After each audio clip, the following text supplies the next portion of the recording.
Bayangkan, seorang ayah menemukan mayat anaknya sendiri di bagasi mobil yang ia sayangi, bro. Lebih buruk lagi, dia tak bisa berteriak karena dialah yang tanpa sadar membawa jenazah itu ke liang kubur. Wadidaw. Hai, bertemu lagi dengan Mageran Movie, bro. Kali ini kita akan membahas film anyar berjudul To The Room. Film ini berpusat pada seorang pria bernama Benz yang diperankan oleh aktor karismatik Mohanlal. Dia adalah mantan pemeran pengganti film yang kini bekerja sebagai sopir taksi menggunakan mobil tua kesayangannya. Mobil itu dinamai mobil duta hitam. Ben sangat menyayangi mobil itu. Mobil itu adalah peninggalan teman baiknya yang meninggal saat syuting usai memeragakan adegan berbahaya. Bang Jago hidup sederhana bersama istrinya Lalita dan dua anak lelaki dan perempuannya. Meski miskin, mereka sangat bahagia, bro. Suatu hari anak lelaki Bang Jago, Papi, mengajak temannya Kiran yang memaksa mencoba mengendarai mobil itu. Apesnya mereka mengalami kecelakaan dan membuat mobil itu rusak. Bang Jago marah dan memukul Papi di depan teman-temannya. Lalu Papi pun kabur ke asrama dan menolak bicara kepada Benz. Sementara Bang Jago membawa mobilnya itu ke bengkel untuk diperbaiki.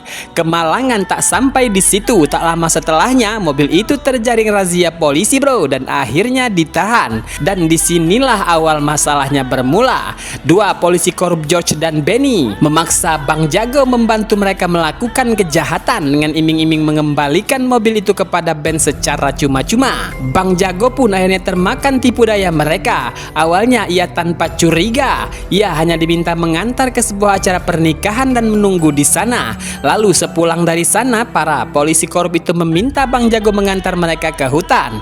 Saat itu Bang Jago mulai curiga. Ia merasakan ada keanehan dan semua instingnya sepertinya tak salah. Namun ia tak bisa berbuat apa-apa, bro. Ia tak bisa melawan karena mereka adalah polisi dan juga mereka mengancam akan memenjarakannya. Saat itu Bang Jago belum tahu apa yang sebenarnya terjadi. Hingga tak lama dua polisi korup itu mengeluarkan sebuah karung dari bagasi mobil. Mereka menyeretnya ke dalam hutan dan menguburnya di sana. Sementara Bang Jago makin sadar jika kini ia telah terlibat sebuah kejahatan serius. Keesokannya sepulang ke rumah ia membongkar bagasinya dan benar saja ia menemukan bercak darah di sana. Hatinya makin kacau balau dibuatnya, terlebih lagi anak lelakinya sudah beberapa hari tak pulang ke rumah. Bang Jago makin kalut terlebih setelah melihat istrinya yang mulai khawatir dengan keselamatan anaknya. Hingga akhirnya suatu malam ia pergi ke dalam hutan itu. Ia mencoba menyelusuri tempat ia mengantar kedua polisi korup tadi. Dan di sana ia menemukan sebuah dompet dengan bercak darah dan ternyata itu adalah dompet anak lelakinya. Wadidaw, menangis Bang Jago, bro. Kira-kira ayah mana yang sanggup memikul dosa membawa mayat anaknya sendiri ke kuburan, bro? Ia benar-benar menyesali perbuatannya. Ternyata ia telah terlibat dalam jeratan kasus yang rumit. Ia telah diperalat oleh kedua polisi itu. Jasad yang ia bawa dengan mobilnya sendiri kemungkinan besar adalah jasad anaknya sendiri. Meski hingga kini ia belum menemukan jasad anak lelakinya itu. Dengan hati hancur, Bang Jago merencanakan balas dendam. Awalnya dia menculik Sudis, salah seorang polisi yang ikut terlibat.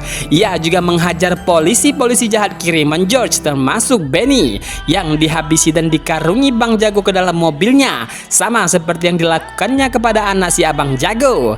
Dan tak lupa Bang Jago memancing George dengan ancaman akan menculik anak perempuannya Mary. Ternyata Mary lah pusat dari segala masalah, bro. Ia adalah kekasih anaknya si Abang Jago. Namun saat hubungan mereka diketahui oleh George, ia menjadi marah besar. Ia merasa kastanya lebih tinggi dari keluarga Bang Jago yang hanya supir taksi. Ia sempat memukul Mary di rumah. Lalu saat melihat anak Bang Jago berada di kantor polisi, ia pun memuaskan hasratnya untuk memukuli kekasih anaknya itu. Ia menendanginya, memukulinya dengan helm hingga terkapar. Namun saat itu anak Bang Jago belum tamat riwayatnya. Tapi George tak mau melepaskannya, bro. Ia membekap mulut anak Bang Jago itu dengan pakaiannya sendiri dan akhirnya ia tewas di kantor polisi, bro. George kemudian menggunakan Benny sebagai kaki tangan untuk menyingkirkan jasad anak Bang Jago. Tak sampai di situ, ia juga memanfaatkan Bang Jago dan mobil kesayangannya untuk mengangkat dan membuang jasad anaknya sendiri. Wadidaw, benar-benar kejam dia, bro.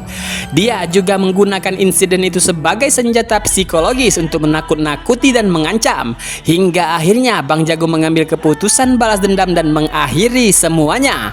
Kini mobil tua hitam itu digunakan Bang Jago untuk mengangkut dan mengubur jasad kedua polisi jahat itu di hutan. Singkat cerita, Bang Jago akhirnya ditangkap. Ia dibawa ke pengadilan, namun sebelum film berakhir, ada satu adegan di mana Bang Jago mengeluarkan kata-kata mutiaranya, bro. "Aku tidak membunuh anakku, aku membunuh orang-orang yang membunuh anakku," ujarnya singkat, bro, dengan istri dan anak perempuannya melihat Bang Jago dari kejauhan.